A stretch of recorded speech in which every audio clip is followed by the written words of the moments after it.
Hello, everyone, and welcome to your number one stop for mental health advice. That is a complete lie. I really wouldn't take anything I say seriously. But, yes, this isn't something that I ever really, truly thought I would be able to make a video about. I know that sounds melodramatic, but I've been struggling with this shit for so many years at this point that I never thought there would be a time that I could finally say, yes, it's been a month since I did this thing. It's so crazy to me. And it shouldn't be crazy, but it is, because I tried quitting. I don't even want to place a bet on the number because it's probably substantially higher than whatever I would guess it is because of denial, right? The reason why I'm making this video is largely to help people not feel as alone, because as you could see in the title, this ties in with ADHD a ton, because it's pretty well understood that people with ADHD tend to gravitate towards drugs more and have a substantially harder time quitting them. Because, I felt legitimately crazy for years, because a lot of what I have seen with vaping specifically is people saying, oh, it is so much easier than cigarettes to stop. It's so much easier. I don't even have any trouble quitting. So I was like, okay, I guess it's fine for me to do it then, if it's really that goddamn easy to quit. So then came the first time that I attempted to. It was kind of a casual thing one day in high school, because I started right when I turned 17, and I'm 21 now. So I just one day decided to try dropping it and to see what would happen, and it was pretty horrifying. I had never felt anything like that. The withdrawals were so intense that I was shaking, and I literally went maybe 6-7 hours without it at that point. I was still 17 at this time, but it terrified me. It was at such a level where I felt like I was going to break down. It was that intense. And I don't even think I was using Saltnik yet at this point. That kind of put into my head that, no, you're probably not going to be able to quit this easily. So, I went a good 4 years doing it, and I didn't quit until a month ago, and I don't even know where to start, honestly. I don't know. I feel like it would be kind of redundant to go along the whole story, because I'm not sure how much it really matters. I guess most simple way I could put it, I started out with freebase juice, just 3 milligrams. When I started, it was crazy because it was essentially like a high. You'll hear a lot of people say that, but I would hit the thing 5 to 10 times, and I would be wavy, and it felt kind of nice. It was really nice. it was like a high, and that was something that lasted for a couple months, maybe not really all that long. And then I moved into Saltnik. I want to say 6-7 months into it. The whole reason I actually moved over to Saltnik was for two reasons. One of them a lot more petty than the other. The main reason, which I guess kind of makes sense, was because we were going on a vacation, and I didn't want to take a box mod. I just didn't want to do that, so we got these little, I think it was the smock badge or something that I had. It was with 50 milligrams, so I went from, 3 to 50. It's kind of crazy. I don't know why I did that. Then I got even more addicted because of the Saltnik. The Saltnik made me substantially more addicted, and I used that up until the very end. And I was the literal definition of a fiend.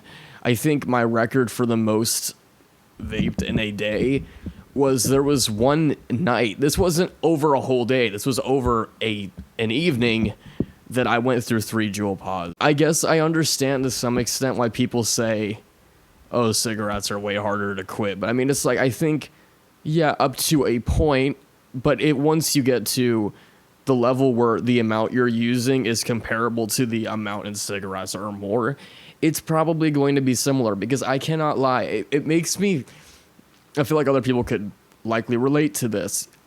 You feel kind of alone when you hear so many people say, oh, but it's so much easier, like, you know, I can just like drop it like that. And then people scream that and get super defensive about it. And it's just like, then why is it so hard for me to stop?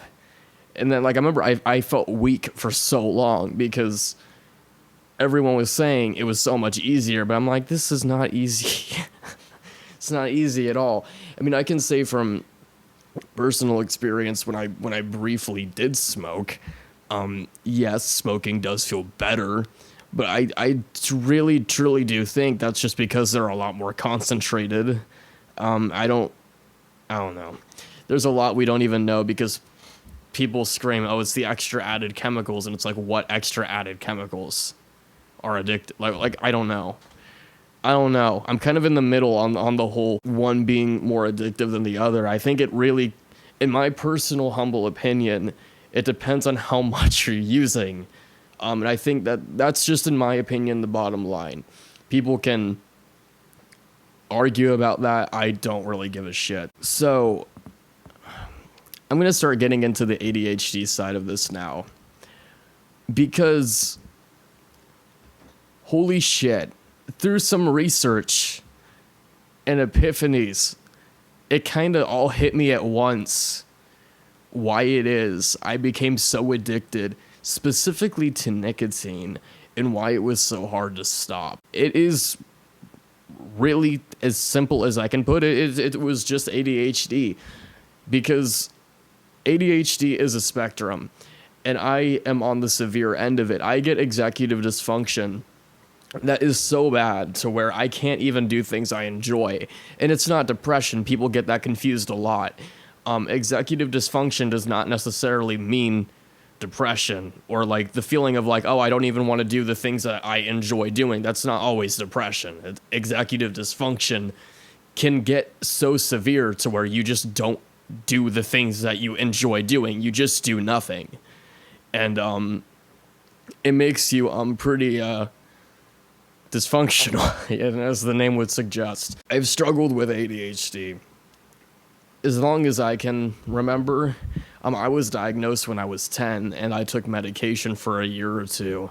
But I fought that diagnosis really hard for several years. I was unfortunately one of those people that didn't think it was real for most of my life.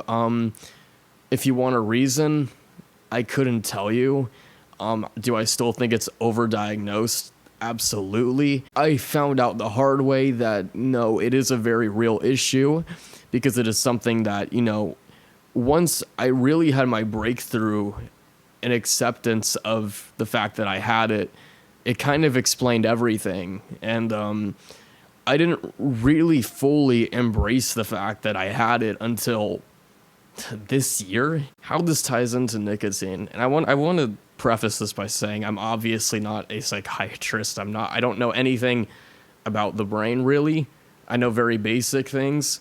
This is a field I want to get into, but right now I only know very basic shit. If you have ADHD, you primarily lack dopamine and norepinephrine. What are the two chemicals nicotine raises? Dopamine and norepinephrine. This is getting into weird territory. I don't want anyone to take this as any sort of fact. This is all just me theorizing. Like, it makes perfect sense to me, but if I am wrong, feel free to call me out, please. Because I want to have as good of an understanding on this as I possibly can. What was the reason that I stopped? So I was taking a medication called Lamictal, because I was, in my opinion, misdiagnosed with bipolar 2. So I was taking a mood stabilizer, and I got to this weird point when I was on it where I just didn't feel anything anymore. I felt no drive. I felt no motivation. I just did not care about anything anymore. And I think, something that made it a lot worse is I went through a really rough breakup a month or two prior to this. So I really do think that was one of the lowest points of my life. And it's weird to even talk about because I guess in retrospect, it wasn't that long ago. I had just been doing a lot of research on dopamine and the reward circuits, and it kind of became very clear to me that, nicotine and the way that I was using it, and I'll get into later why I phrase it like that, it was more than likely making my ADHD a lot worse. It was making everything I was dealing with a lot worse. And realizing that, and also just the fact that I truly did feel trapped ever since I started, honestly, because I was kind of in this weird place because I was thinking, like, why do I love this so much? Because it is true that even though it did make me sick a lot, it did make me dizzy a lot, it did make me anxious a lot, it was very irritating that every single goddamn thing I did revolved around doing it. I cannot think of a single activity, get creative, where it was not part of anything. So I just constantly used it, and it got really annoying. But it felt so fucked up in my head because I was like, I still love it though. So I think what ultimately led to me stopping was a week or two before I quit. I went and I got, I was trying to get 35 milligram juice because I actually did drop down to 35 and was using 35 consistently for about a year before I stopped. Because 35 it didn't make me sick. I didn't really feel much of anything off of it. It curbed my cravings, but that's really all it did. But I asked for 35, and I always asked multiple times to make sure it was 35 and not 50, because I actually did take the fact that I was doing 35 pretty seriously. It probably sounds ridiculous given the fact that I was doing it so much anyway. I did take it seriously that I had dropped down from 50 because that was actually decently difficult to do. Because you wouldn't think 35 and 50 would be a crazy difference, but they are. I double check and then I leave and it's 50 and they have a no return policy. So I was like, are you fucking kidding me? That really, looking back, was one of the best things that's ever happened to me, because that really pissed me off. Really pissed me off. And looking back, I'm actually shocked that I was that irritated about it. But I think at that point I was just like, I don't want to go down deeper in this. I really don't. And then I went on a vacation the weekend after, and I quit the night I got back. The whole weekend I was just getting so fucking sick because I wasn't used to 50, and I didn't want to buy 35. And it's strange to me, given how addicted I was, that I just kind of decided, I'm just gonna stop. And I actually largely do think the medication I was on for that, because while I didn't feel anything, I do believe the medication truly did help me a ton to stop, and especially in the beginning. And I don't think there's any shame in psychiatric medications, and I would actually highly advise them. If you're someone with ADHD with a nicotine problem, there are plenty of medications that can help the addiction. I mean, Wellbutrin is prescribed for ADHD occasionally, and it's also prescribed as a stop smoking aid. So I don't want this section to deter anyone from quitting, especially my fellow ADHD people. But I want to be completely bluntly honest, and I think all of this really does say a lot, and I do think this could help people, because I was not anticipating the level of executive dysfunction I was going to feel from quitting. I can't really lie that it did help me with my ADHD for a couple of years. It pretty drastically did help it. I mean, there were quite a few days at school. I would never, ever advise this, but back in high school, there would be days where we would have to write essays, and I just like, I couldn't, it felt like I couldn't, because you know how executive dysfunction is, like, you know what to do, but you won't do it because you can't. Your brain doesn't make the connection to do it. So I would get that feeling, but then I would just kind of hit it through my sleeve, which, like I said, I would not advise that. That's really stupid. I was incredibly lucky I was never caught. But it's just like, it's like these two parts of my brain connected and everything made sense. And I think the reason I became so addicted was because I had never felt that before. I felt it to some extent when I was taking medication when I was a lot younger, but I think I just really underestimated how much it actually did do for my ADHD for a couple years. But the issue is that's not a reason to keep using it. I know the issue was I think looking back, like, I always said that I loved it. I don't love it anymore, but the reason that I loved it was because for a while I did use it to help me focus. For a while I did, and but a certain point came where it was just completely compulsive. I'm going to briefly talk about something that I kind of hinted at early on in this video, which is that I do think nicotine has its place medically. I do. Now this could start an entire argument.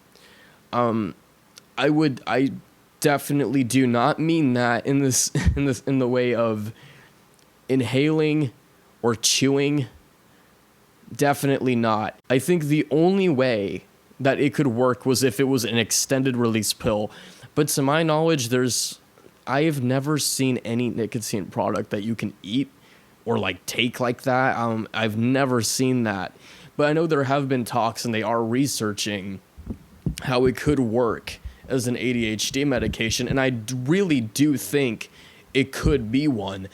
But the thing is that people will scream that it's extremely addictive, and I'm like, yeah, it is. I mean, the difference is that if you're taking just one pill a day and you're feeling it constantly because it's getting slowly released into your body, that's not going to be nearly as addictive psychologically, or maybe even at all.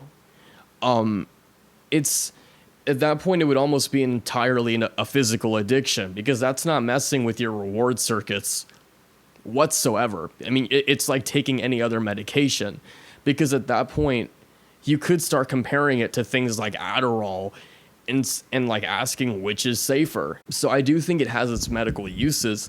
I personally never want to take it again, but because it did really fry my brain. I'm gonna be straight up, I did turn to drinking and weed really hard.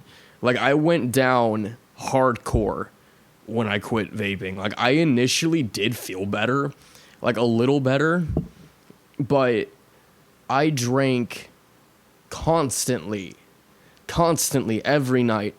And I do pin this on ADHD too. I mean, obviously I made the decision to do it.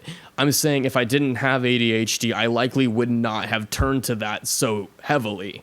It's just because it felt like my brain broke when I quit. Like, it felt like my brain just completely stopped working. I mean, it was a very similar feeling to when I had quit ADHD meds in the past. It felt like my brain just stopped functioning. It's like the cogs just out of nowhere stopped turning. It's one of the worst feelings I've ever felt in my life. And like I said, I'm not trying to deter anyone. I just want to be kind of bluntly honest about it, because when you go into this, you do need to really expect it to not be easy. The thing that took me a little too long to recognize is that if you have ADHD and you do quit nicotine, you do need to replace it with things. What I did is I kind of just turned my life around completely. I kind of changed everything I was doing. I started eating more, which was like the big thing because I've had a huge issue with eating and nicotine made it impossible to eat. I have gained quite a substantial amount of weight since quitting. My skin looks a lot better. I don't understand why that is. I'm very curious on the science behind that, but I normally get really severe eczema in the winter, and I still have it this year, but it's not that bad compared to how it normally is. I live by a schedule now. Everything's different, and all of these things, they're not different because I quit on its own. It's because I had to do that to get my mental health to a point that was manageable. That's really what it was. And it's like, I wasn't getting free dopamine anymore. I mean, I'm talking, my executive dysfunction got so bad that I started a new job, right? And the first few days, my brain literally could not make the connection that what I was learning was important. It was horrifically distressing. Because, you know that you have to learn these things. You know you do, and you are learning them. But your brain's not making the connection to actually do the things that you are learning and making the connection that those things are important. It's like my brain just completely was short-circuited. Like, it just would not work. And I have never had it that bad before. And I still have it I can't lie that I still have pretty bad executive dysfunction nowadays. And I am actually at a point where I'm looking into, I'm past looking into it. I did get prescribed a new ADHD medication, but for whatever reason, it's been a week and I still haven't gotten it from the pharmacy, which is really obnoxious. But I'm curious to see how that goes. Pretty much all in all, what I replaced vaping with, fitness, pretty hardcore. I'm kind of obsessed with it now, which I never thought I would be. But yeah, I'm obsessed with working out now.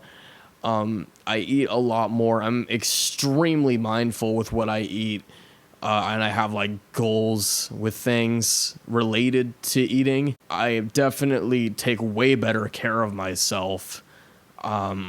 I registered for classes for next year because ADHD just decided that classes didn't matter because they didn't give me dopamine for years. And like stuff like that really makes me wish that I had had my epiphany earlier on in life, but there's not really much you can do. So I'm just kind of making the best of everything currently. And yeah, so what I want to get into now, I think an issue with quitting a lot of the time, because I've quit many times, I think I'm pretty damn good at quitting considering I've done it over 100 times.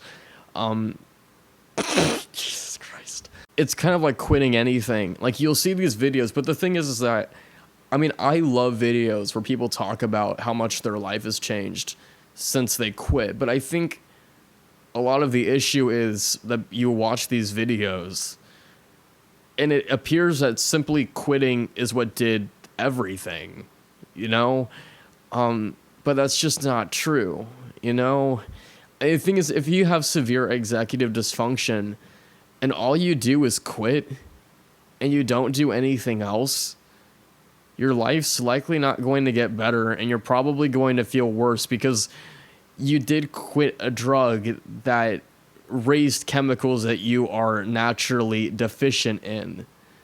And if you don't replace it with anything, the thing is that, like, you hear all of the science that when you quit drugs that your brain chemistry does bounce back to a normal level.